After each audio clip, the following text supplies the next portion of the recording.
Un altre personatge que n'hem parlat moltíssim, que ens hem referit i hem explicat notícies relacionades amb ell. Però què en sabem de la seva trajectòria més... On va començar?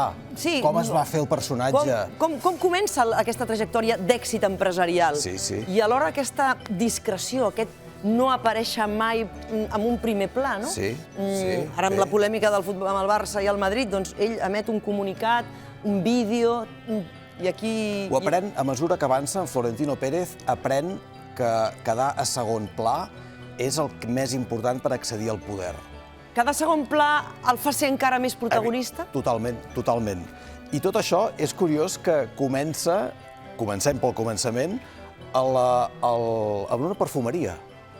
A la perfumeria Shanghai del seu pare, començant amb la primera fotografia, perquè... Ho has titulat, Florentino Pérez, el poder... El poder de la llotja. De la llotja, eh? Com arribarà des d'una perfumeria del carrer Hortaleza de Madrid... Bonica, aquesta perfumeria, eh? Sí, sí. Això va ser una xarxa, una cadena de perfumeries que el pare del Florentino Pérez, l'Eduardo Pérez del Barrio, com es llegeix aquí, va fer una cadena de perfumeries per tot Madrid, i aquesta és la primera. Això és el carrer... Que es deia Shanghai. Es deia Shanghai, amb el nom exòtic de Shanghai. Els semblava que el nom de Shanghai els donava un aroma. Un aroma. Sí, una cosa. Particular, una cosa. Un glamour. Un glamour al carrer Hortaleza, al barri de Chueca, on neix precisament en aquest carrer, en Florentino Pérez, i on comença tota aquesta dèria d'un personatge que vol anar pujant. Per què? Per una raó ben senzilla, que tu i jo reconeixerem molt ràpidament, que és que això és classe mitjana, pares treballadors, la perfumeria va bé... Obrir botiga. Obrir botiga cada dia, a les 9 del matí, s'aixeca la persiana... És un senyor, el pare del Florentino Pérez, que vol que els seus 5 fills, el Florentino és el del mig, estudiïn. No, que tinguin carrera, perquè la perfumeria no durarà sempre. Heu de tenir carrera, us heu de formar, heu de fer alguna cosa a la vida. Ofici, un ofici. Això els nostres pares ens ho deien. Quan tinguis carrera, el teu pare t'ho deia. Jo et deixaré en pau, però primer has de treure la carrera. Tu te'n vas treure dues. Primer estudiar. Bé, i això és l'ascensor social madrileny. Això és un senyor aficionat al Madrid que aprofita, li va força bé, i aprofita el cap de setmana per anar, per exemple, a veure una eliminatòria per Europa del Madrid i torna amb un Grundig, amb un televisor d'Alemanya.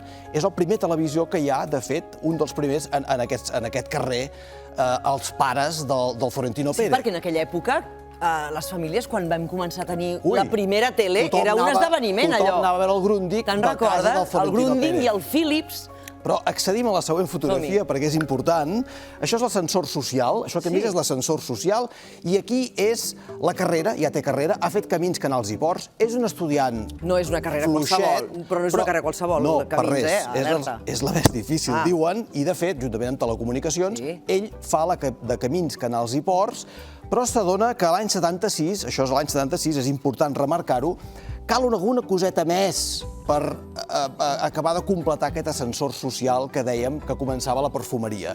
I la política, en aquell temps, comença a ser un lloc ideal, nas. Veu que allà estan passant coses, en passaran encara més, és el començament de la transició. I es comença a introduir. Però ho fa amb un personatge tremend, que és en Juan Arespacochaga, que va ser alcalde de Madrid, un ultraconservador tremend, alcalde de Madrid, i ell treballa per aquest alcalde de Madrid com a, atenció, delegado de servicio de saneamiento, detecta bé el moment.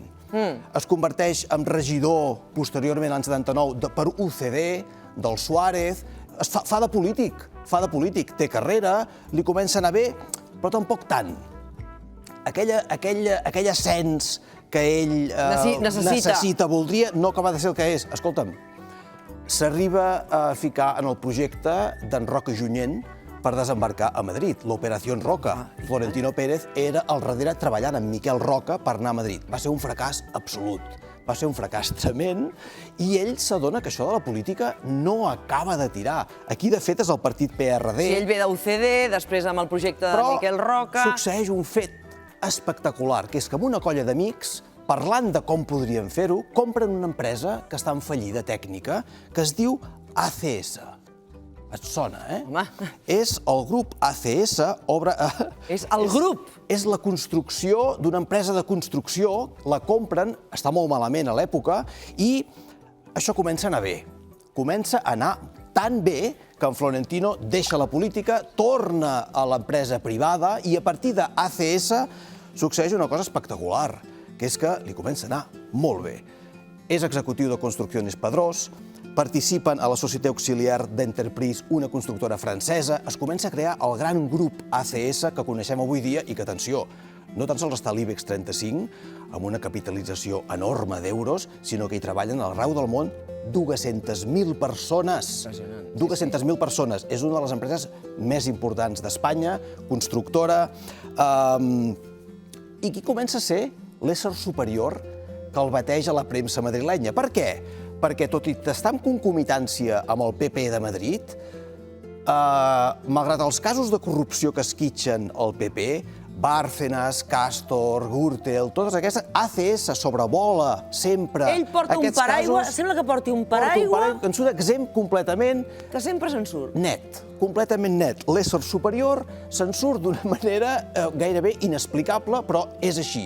Per un factor importantíssim, que acaba de completar el retrat del personatge. No tan sols s'adona que la política no va bé, que la construcció sí, sinó que necessita un balcó. Necessita un lloc millor balcó on la gent pugui, tothom...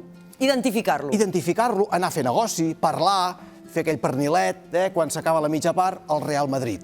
El palco del Bernabéu. El palco del Bernabéu. Això és sagrat, això és un poder mai vist. Aquí... Això és el taulell... Aquesta foto fa mal. Fa mal. Vull dir, a veure, però Genís. això és el negoci business is business, que diuen. I això és business del fort, perquè aquí succeeix un fet. Vol accedir a la llotja del Madrid l'any 95, no pot, Ramon Mendoza, recordaràs, ho fa, i el 2000 això està fet un desastre. Madrid està fet una coca, es parla que fins i tot el Madrid podria punxar, perquè l'endeutament és bestial, i apareix el personatge amb una combinació de dos elements.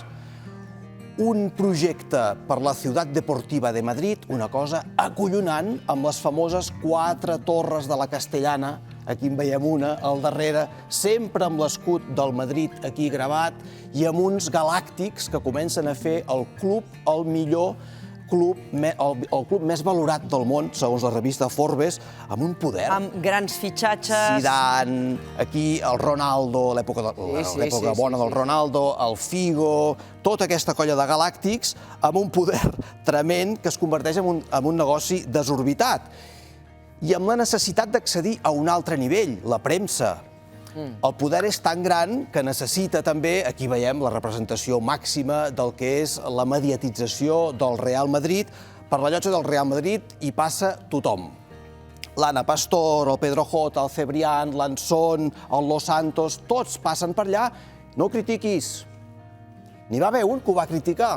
N'hi va haver un que es deia Botanito, el José María García, que un dia va dir el Florentino Pérez, tota aquella adquisició dels terrenys per fer la ciutat deportiva, tot allò, vols dir, no ens haurien de mirar? Això que està passant amb el Madrid ha fet explotar el futbol mundial, perquè els jugadors s'han revaloritzat d'una manera, jo penso que és monstruosa, no va aparèixer mai més als mitjans, es va fondre, te'n recordes? No ho critiquis perquè el poder de la llotja del Real Madrid és molt gran, fins i tot fent política. I aquí anem al pinyol de l'assumpte. La llotja del Real Madrid, ara mateix, mira, escolta'm, és el taulell de perfumeria del seu pare.